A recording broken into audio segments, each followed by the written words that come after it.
Welcome back to Thompson's Coins, where today we're taking a look at the rarest 50-cent coin I've ever handled.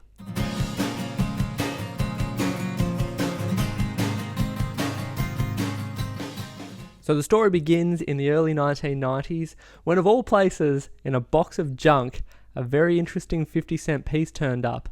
Now this wasn't just any old 50-cent coin, it didn't actually have a denomination listed on it, and it was entirely missing the legend on both sides, which is quite unusual because ordinarily when you see a 50-cent piece, some of the things that you expect to see is a conventional obverse, which is the head of the monarch of the day. So generally it would have been Queen Elizabeth II, and you would also see a denomination, generally depicted on the reverse, along with the iconic coat of arms design that we've all come to know and love on the 50-cent piece. But this particular coin had none of those features, so let's learn a little bit more about this very interesting patent trial. Let's begin by taking a closer look at the design. So on the obverse, we have the design of what was New Parliament House in 1988, and then flipping over to the reverse, we have the coat of arms for the ACT. Now, interestingly, this design also appeared on the 1993 silver $10 coin. So there was ultimately use for that design after all. The text within the coat of arms also reads, "For the Queen, the law, and the people."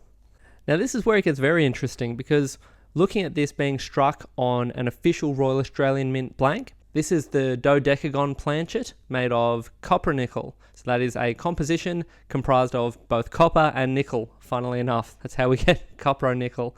But this is an official Royal Australian Mint blank. And then when a numismatist by the name of John Saxton inquired with the Royal Australian Mint as to the story relating to the production of this piece, he was told there's no such thing. There was no official record of this particular coin ever being produced.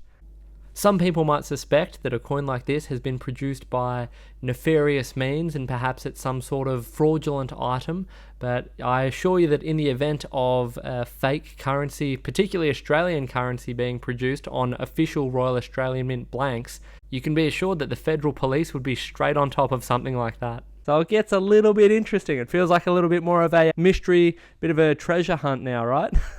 Also perhaps worth noting, just as a tidbit, this ACT coat of arms design was produced by none other than Horst Hahn.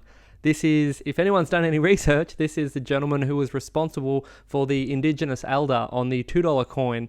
You know, the famous HH initials. This is one and the same. Now, the theory on where the coin was actually produced, currently the leading theory is that it was most likely produced by the Birmingham Mint over in the UK, perhaps as a tendering process, and I wonder if also perhaps it was somewhat of a design confirmation. They were just getting a better look at some of the designs as they would appear on the actual coin themselves. But even then, that's quite interesting to think about why they would go to such lengths to produce a trial like that. It seems like the type of thing that, you know, if you've got all the material, you would do in-house. But then again, you know, if you're incredibly busy producing all of the circulating currency, perhaps it was easier to get jobs like these done, small-scale projects done over in Birmingham, perhaps, given that they were such a large mint and often helped Australia out, particularly early on with the currency production. We had a lot of help from over in the UK. It wasn't until 1916 that we actually began striking any of our florins, shillings, threepences and sixpences in Australia. From 1910 right up until that point, it was exclusively done in the UK. So perhaps there was some sort of partnership there that allowed for some trials to be produced and assessed. But similarly, it seems interesting that that wasn't confirmed or denied by the Royal Australian Mint. If the query was put to them, this particular trial exists, what's the story? I would have thought perhaps they could just delve into the archives and say, oh, yep, in 1988, in October, we required a few trials be produced and we organised for that to be done by the Birmingham Mint. But no such confirmation exists. So at this stage, that's just the leading theory. There are all sorts of potential explanations out there, I guess. So just how many of these patterns exist? It's a very good question. Currently, if you check the PCGS registry, there are 6 graded examples of this particular coin. Beyond that, it becomes a matter of extrapolating information based on available auction data and or public sales. So anything becomes a bit of a grey area, and in my opinion, I wouldn't be surprised if there was somewhere in the order of 10 or 20 of these coins out there. It remains to be seen, but if any further information comes to light, you can subscribe to the channel. I'll be sure to give you an update if any exciting information comes to light. But at this stage, I actually think this is the most fascinating 50-cent piece I've ever handled in my career, and it's quite exciting to be able to have something like this in the store. If something like this is of interest to you, it'll be available in the link in the description.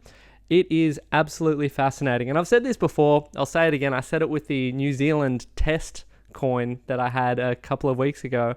Having things like this is so exciting in the store because it really does bring to life that idea of part shop, part museum. So I realize that for most of us, items like this can be a little beyond what is achievable for your ordinary collector. This is a very high-end item. But being able to just come and view an item like this, I think is really exciting. And I love having those conversations with people and hearing the theories about how something like this may have come, into existence, which mint, why, how, who, what, when, why, how, all of those types of questions I love, hypothesizing on. It's a lot of fun, and that's one of the things that makes this industry so fascinating to work in. You're forever learning, and information is always coming to light, and it's a lot of fun. And items like this, like I say, it's an absolute privilege to be able to handle something like this, and I hope you've enjoyed this video and you've learned something new. You can tell people that one of the rarest 50-cent pieces in Australian collecting history doesn't even have the word 50 on it. So a little bit strange, a little bit unusual. It's certainly up my alley. If you enjoy collecting, the greatest hobby in the world, consider subscribing to the channel. Otherwise, you can visit us here in store. We're in the Boronia Mall. We're open Tuesday to Thursday, 10 till 4, and Saturdays from 10 till 3. It's shop 850 Dorset Square in Boronia. We also have a website, which I often forget to mention. It's thompsonscoins.com.au, where you can often see a lot of the interesting coins and banknotes and various things that we highlight in these videos. Alrighty, that's it for now. Thank you so much for watching. I hope you've enjoyed looking at this coin as much as I've enjoyed handling it. It's an absolute privilege, like I said, and I really enjoy it. Alright, thanks so much for watching. We'll see you soon.